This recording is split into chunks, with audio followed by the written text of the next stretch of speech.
Je ne pourrais pas être là le 23 mars parce que j'ai déjà un événement auquel j'ai été invité. J'avais déjà donné mon aval sur ma présence, donc c'est délicat quand même de dire que finalement je n'irai pas pour une célébration, même si la célébration elle est belle, elle est magnifique et elle m'aurait fait plaisir aussi. Mais voilà, c'est quelque chose qui avait été prévu depuis pas mal de temps. Et c'est la troisième édition que je ratais, donc là ça me paraît un peu délicat. Sur un terrain de foot, c'est ma passion. Déjà, depuis tout petit, c'est le seul endroit où je pouvais extérioriser mes émotions, où je pouvais m'exprimer, parce que j'étais quelqu'un de très introverti. Donc, oui, ça me ferait plaisir, mais le meilleur moyen de m'honorer serait de ramener le football ivoirien au niveau auquel on a laissé.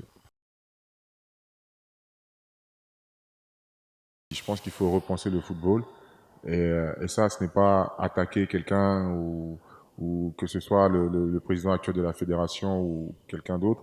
Il y a un débat à mettre en place pour savoir ce qu'on veut faire du football en Côte d'Ivoire, sachant que c'est l'opium du peuple et qu'on a besoin de ça.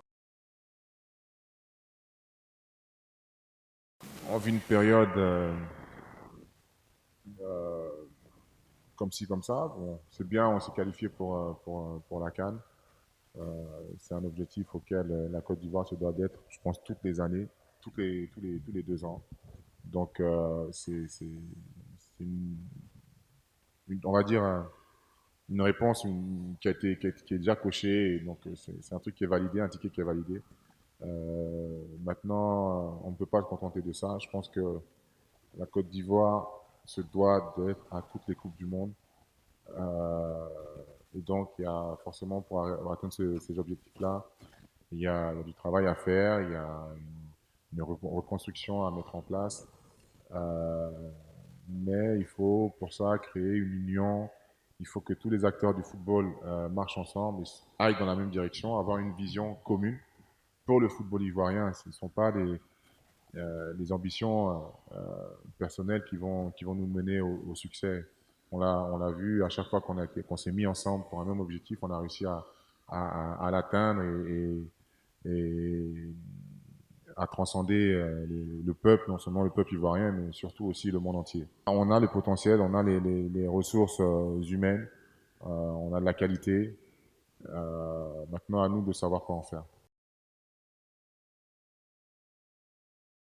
C'est vrai, c'est une décision qui a choqué pas mal de personnes, pas mal de pays, mais je pense que la CAF l'a prise en connaissance de cause. Et la preuve, les États ne se sont pas forcément plaints. Et puis c'est bien parce que ça laisse aussi du temps aux nations de pouvoir s'organiser.